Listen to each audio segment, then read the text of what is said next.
about doing, or what the setup for the conveyor system does look like. So I am going to show you that now. Okay, so the front legs go in here. There's these little screws. 1, 2, and 3 that come off.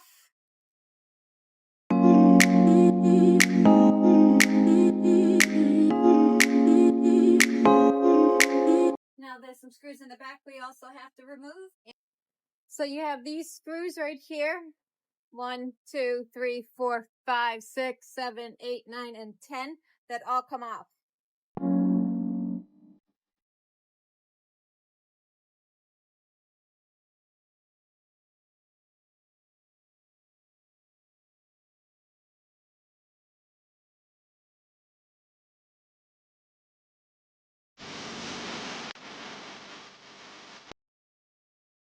Now this just pops off, and your wood would slide out through here.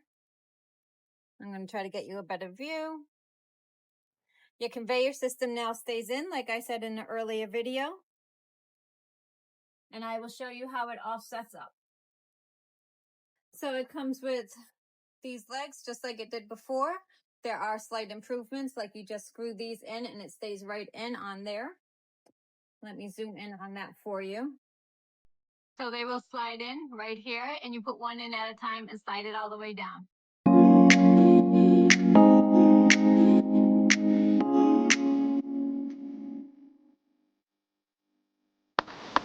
Okay, once you get them in, and there is a difference between the front and the back ones.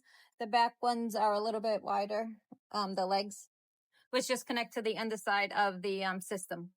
So once you have it in place, I'm going to try to zoom in if I can. You have to tighten up these bolts right here so that it stays. Just finger tight is good.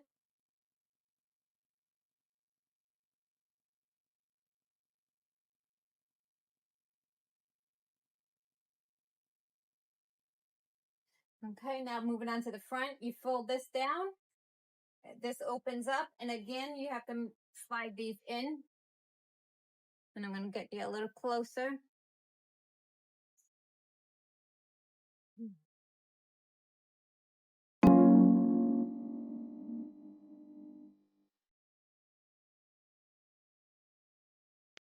As you can see, it really is that easy to set this conveyor system up. The whole thing stays in place now in the back, so you don't have to worry about taking that apart any longer. These are pretty strong.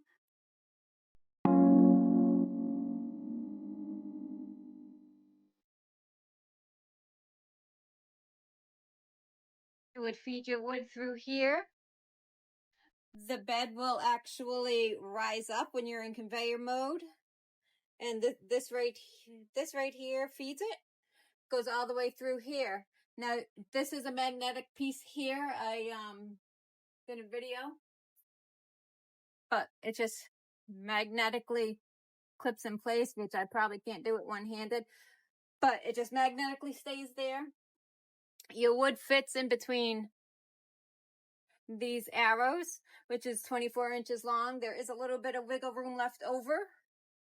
And I hope that helps everyone.